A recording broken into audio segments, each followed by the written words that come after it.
Greetings, comrades! I am Skeleton Etiquette, or Sket, if syllables frustrate you. Today we're discussing a speculation that came to mind after reading The Primus is the Jailer that Discordian Kitty published on Wowhead. A very interesting possibility, although this one does not require any of that to be true. What was that? That post came out a month ago? Yeah, well, time is tight, comrades, job and all. But my thoughts revolve around Maldraxxus itself. It was also earlier theorized by Ian Bates, also known as the Red Shirt Guy, that Maldraxxus is alive. This was roughly a year ago based off of a gray item looted from the calling chests. It's a pair of needles that say they are carved from the very bones of the Maldraxxus, as in its own entity. However, it would seem that that was a typo, because the word "the" was removed from the flavor text in the game. It did create some interesting questions though, leading to my suspicion. Then we had a very real leak come out giving away the next expansion title. I won't share it here, as it's easy enough to find and frankly hard enough to avoid. You're safe here, except for one small, vague detail that I must share. But it's the one thing that every leak, speculation, and just blind guess in one way or another got correct. It involves dragons. It does raise the question, how do we get from A to B, or rather from Shadowlands to the super secret next expansion? What's the link?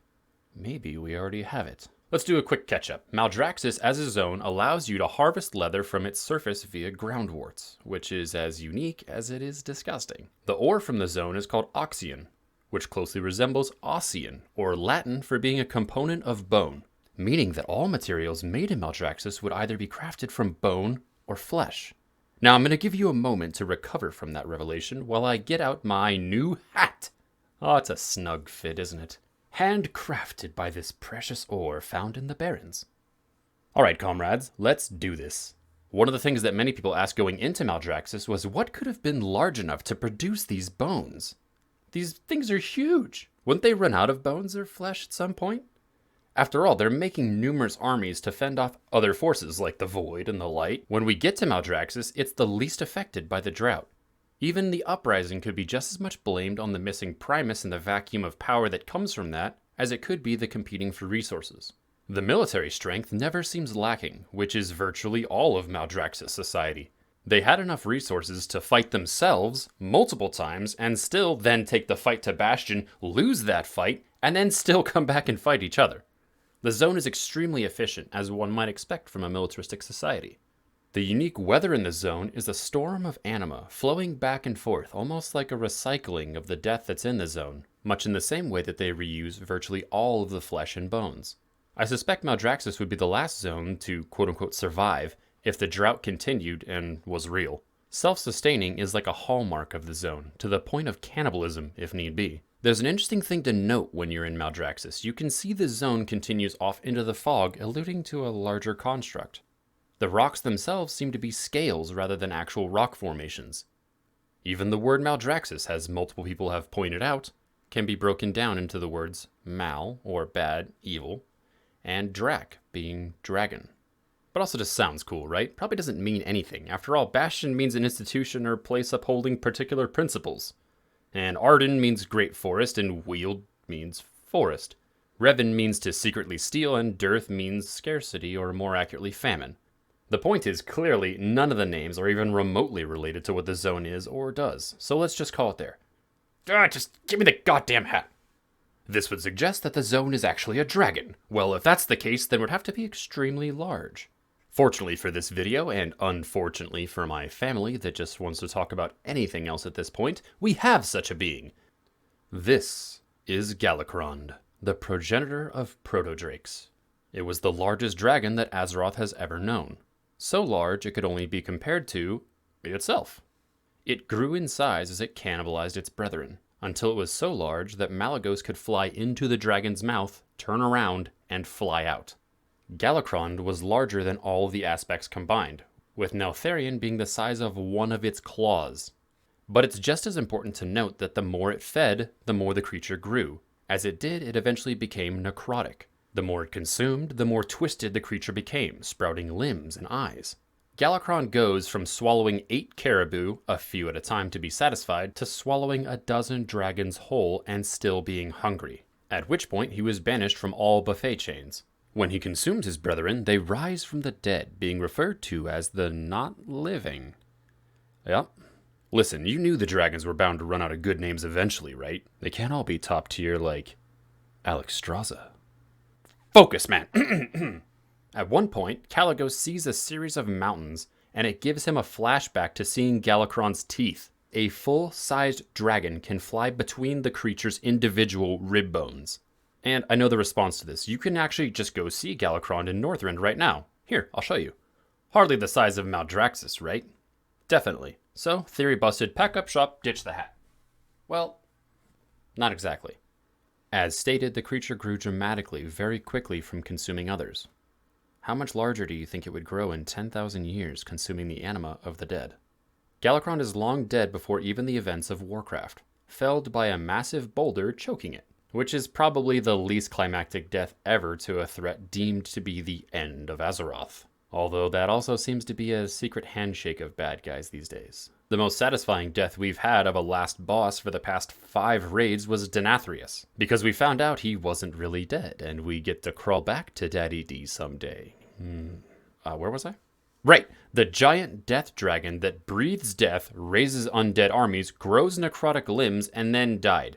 But how do we connect it to Maldraxxus? I'm just not seeing the evidence. Back to the hat! First problem with this theory is we need confirmation that dragons actually go to the Shadowlands and not their own realm, like with demons and the Twisting Nether. Just saying, we got a bunch of dead dragons and Shadowlands looking pretty sparse. That is, until we see that Ysera went to Ardenweald. So at the very least we know it's possible, even if for only dragon aspects. However, even if Ysera was a special case, one could still argue that Argus is relevant, because it was so juiced on death magic that it changed its planar destination in death. Given how closely Galakrond is related to death and how it may be responsible for the first undead on Azeroth, and how much it warped his body, I'd say it's at least plausible he goes to the Shadowlands. But even if he did go to the Shadowlands, would the Father of Dragons be a Necrolord? I don't think it's much of a stretch that Galakrond would have been a Necrolord, seeing as how bent on survival the creature was. It embodies survival of the fittest, which is a main theme for the Necrolords. Now, we still have a couple other problems with this theory. Why would Galakrond allow an entire society or military to not only live on it, but allow them to harvest its bones and flesh for their own use? Damn. If only the Primus had the means in which to force a creature to act against its own will.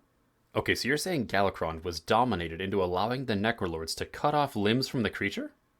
It's possible. If the zone actually is Galakrond, it would make sense that as the creature consumed more anima, it would continue to produce limbs or flesh for harvesting. And even if it was cut off from the anima, there's still a surplus of decaying flesh to hold off the drought for some time. How does the creature consume anima, though? Perhaps through the anima storm. So if all of that crazy shit is true, then it would answer a few things, but the biggest issue remains. Where did the Necrolords go before Galakrond was sent to the Shadowlands? Well, Galakrond was killed more than 10,000 years ago, predating most civilizations, but definitely not all. The Zandalari themselves have been around for 16,000 years, and the Mogu being around for 12,000. Strangely enough, Maldraxxus is the only zone we haven't found any trolls in. Or all the trolls could just be souls that they've repurposed into a different body. But of all the souls in the Abomination Factory, none of them appeared to be trolls in terms of their speech patterns. Let's admit that that's a coincidence. Perhaps the Necrolords simply had a different home for a time, one that didn't suit their needs, and then a creature large enough was found with the potential to grow dramatically based on consumption. Makes for a whole lot of flesh and bones. Just a thought. Let's also not throw out the possibility that they had a different zone and took over Maldraxxus. They attempted to do the same with Bastion after all. It's also possible that the Necrolords simply didn't exist at that time. Zones and Eternal Ones in Shadowlands are made as they are needed. Perhaps the zone dedicated to defending the Shadowlands wasn't created until it was attacked, and therefore necessary.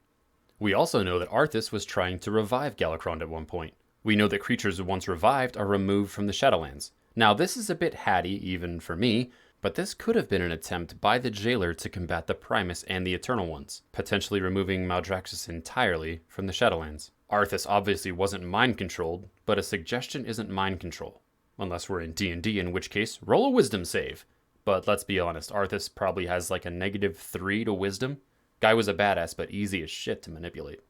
Now let's talk about what we've seen of Galakrond outside the game. He does show up in Hearthstone in the Descent of Dragons expansion, the one released at the end of 2019. In that, Galakrond has 5 different forms, ones that you could relate to the houses of Maldraxxus. There's the House of Eyes, the House of Plagues, the House of Rituals, the House of Constructs, and the House of the Chosen. There's also an interesting coincidence with the previous WoW novel, Dawn of the Aspects, a book that was released in 2013. A book about the Aspects post-Kata and losing their powers, but also before they became Aspects in the era of Galakrond. And a large portion of the book covers the rise to power and the changes of the Father of Dragons goes through. In fact, this book has the majority of the history of Galakrond, along with him being on the cover. Now, the audiobook is set to re-release on Audible on April 26th, a week after the expansion is revealed. Now, here's the strange thing. There's already an audiobook out for this title. The first one was narrated by Scott Brick, who has done about 900 audiobooks. He's the second most popular audiobook narrator to date. The upcoming re-release is narrated by Adam James Connor, who has done 10 audiobooks, and most of them are cowboy romance novels. Now, I'm not saying he isn't talented. I believe that talent can exist without experience. But it is certainly an odd choice, right? Unless he was going to say be a voice of a character, as Blizzard has typically done in recent history, with Sylvanas being narrated by her voice actress, Patty Mattson, or Before the Storm being narrated by Josh Keaton, who's Anduin's voice actor, and Shadows Rising being narrated by Susan Wokoma, the voice of Princess Talanji. All I'm saying is that without further context, it doesn't make a whole lot of sense to have someone new narrate a 10-year-old book that honestly was already done very well. Alright, one more spin. Give me the hat! If Maldraxxus is Galakrond and the near-concrete evidence of a dragon-based expansion to come is to be believed, it would certainly provide a transition of sorts to relate the two. And if we're breaking domination magic with the Crown of Wills, and if domination is being used against Galakrond, it could be weakened, even broken, then we might have a big problem. Now, the sky is closed, but we already know from the beginning of the expansion that denizens of the Shadowlands, and Maldraxxus particularly, with Draka as an example, aren't bound to it. Their ambitions can take them elsewhere. And if the one thing that you love to eat is dragons, but you haven't had dragon in, say, 10,000 years, you could get a craving. Hell, the only reason I get dressed on Saturday is Mongolian barbecue. Oh, it's so good. Well, that does it for this video. Just looking to speculate a bit. I've always found these to be quite a bit of fun. But I'd love to hear your thoughts on it. Perhaps you agree. Perhaps you don't. Perhaps you're jealous of my shiny hat. I also do Bio-BRB raid guides if you have any interest in those. Until we see each other again, take time. And take care.